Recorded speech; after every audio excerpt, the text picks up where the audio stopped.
हाय दोस्तों, नमस्कार दोस्तों। यूपी ट्रिपल एससी द्वारा आयोजित लेखपाल, वीडियो, लोअर पीसीएस आदि के एग्ज़ाम में जो समान हिंदी का सिलेबस है उसको फोकस करते हुए यह क्लास है।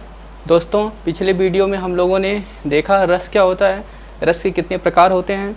इसी तरह आज हम देखेंगे छंद देखेंगे। इसके बाद जो नेक्स्ट हमारा वीडियो होगा उसमें हम अलंकार देख लेंगे। ठीक है दोस्तों, छंद क्या होता है? छंद छद धातु से बना है जिसका अर्थ होता है खुश करना या आह्लादित करना। दोस्तों, जो छंद से क्वेश्चन आता है, पहले आता है छंद के कितने अंग हैं और छंद के प्रकार क्या है या भेद क्या है। पहले हम आते हैं छंद के अंग कितने हैं। छंद के 7 अंग होते हैं। 7 अंगों को आप याद रखिएगा, उनका नाम याद रखिएगा क्रमबद्ध। पहला हो जाएगा चरण, पद या पाद। पहला जो इसका अंग है उसको चरण कहते हैं या पद या पाद। देखिए, इसमें चरण क्या होता है? प्रत्येक छंद के 4 चरण होते हैं। ठीक है, तो प्रत्येक चरण को वही जो प्रत्येक छंद होते हैं उसमें 4 चरण होते हैं, 4 लाइनें। तो जो प्रथम लाइन होती है उसको चरण कहते हैं, दूसरी लाइन को चरण। तो सब मिला के छंद में जो लाइनें होती हैं, जो कंप्लीट वाक्य होते हैं, उसको हम क्या कहते हैं? चरण कहते हैं। इसको हम चतुर्थांश भी कहते हैं, क्योंकि 4 चरण होते हैं। तो एक चरण की बात अगर करोगे आप तो क्या होगा? चतुर्थांश होगा। देखिए, अब चरण होता है सम और विषम। चरण का अगर भेद पूछेगा तो ये सम और विषम होता है। सम क्या होगा? जिसमें 2 से 4 पंक्तियाँ हों, मतलब जो 4 पंक्तियाँ होती हैं तो पहला और चौथा सम हो जाएगा और पहला और तीसरा वो हो जाएगा विषम। दूसरा भेद आता है वर्ण और मात्रा।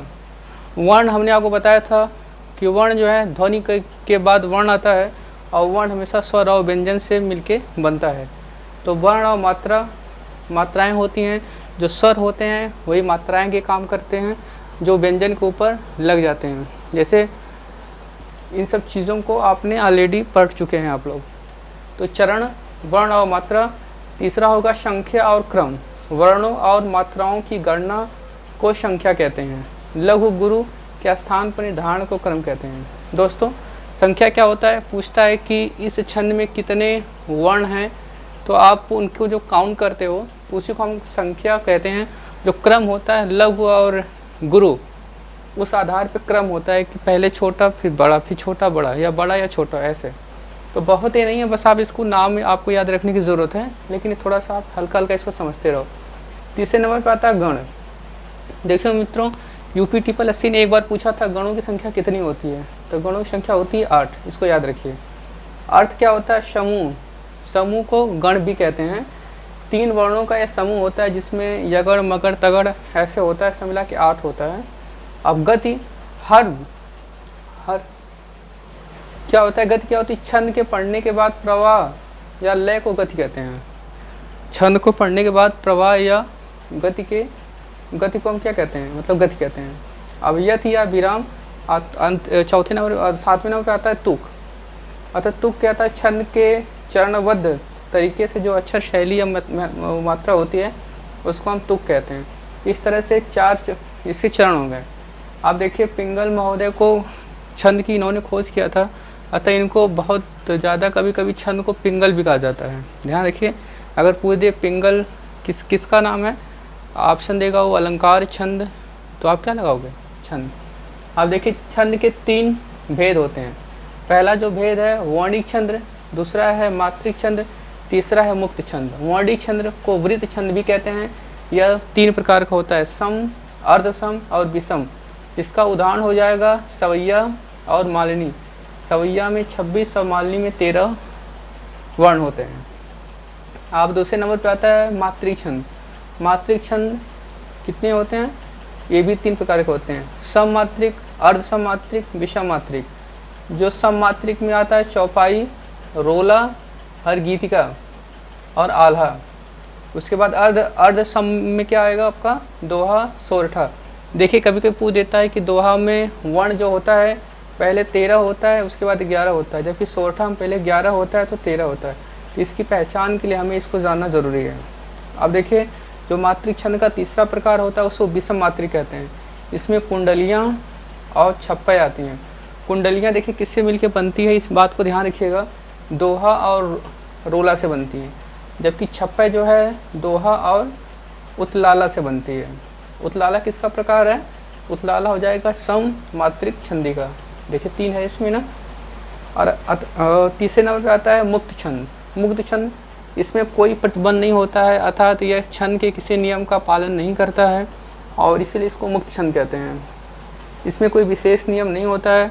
निराला जी की जो कविता है जूही की कली, उसमें इसका वर्णन मिलता है। अर्थात अगर पूछे कि निराला की कविता जूही की कली में किस छंद का प्रयोग हुआ है, तो आप क्या कहोगे? मुक्त छंद का। अब आते हैं, देखिए उदाहरण देखते हैं। जैसे एक उदाहरण है, रहीमन पानी राखिए बिन पानी सब सून, पानी गए न उबरे मोती मानस चूर। मित्रों, यह रहीम जी की एक दोहा है। तो इसको काउंट कैसे करना है? तो काउंट करने के लिए भी कुछ नियम होते हैं, उस आधार पे आप कह सकते हो कि यह दोहा है। और रचना तो खैर रचना में इसमें कोई औचित्य है नहीं कि रचनाकार कौन है। अब हम छंद से कुछ आए हुए क्वेश्चन पे चर्चा करते हैं। देखिए पहला क्वेश्चन है कि जिस चरण में 16 मात्राएँ होती हैं, जिस छंद में कुल 16 मात्राएँ होती हैं, उसको क्या कहते हैं? चौपाई कहते हैं।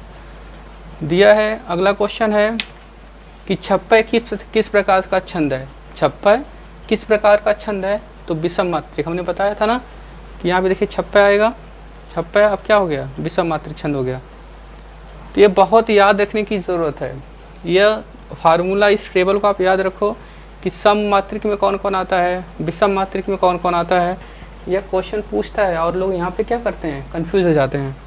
अगला क्वेश्चन है कि पढ़ते समय आने वाले विराम को क्या कहते हैं? यति। मतलब छंद पढ़ने के बाद जो विराम आता है उसको हम यति कहते हैं। अगले नंबर पे आता है कि छंद में गणों की संख्या कितनी है? हमने बता ही दिया था, 8 था। अगला क्वेश्चन होता है कि किस छंद का प्रथम व अंतिम शब्द एक सा होता है? जिसका उत्तर होगा कुंडलियाँ। अर्थात कुंडलियाँ एक ऐसा छंद है जिसका प्रथम व अंतिम शब्द हमेशा सम होता है। कुल कुंडलियों में कितनी मात्राएं होती हैं? 24। किससे किससे मिलकर बनता है कुंडलियाँ? मैंने आपको बताया था, दोहा और रोला से। दोहा और रोला से। अगला क्वेश्चन है कि मंगल भवन मंगल हारी, यह क्या है?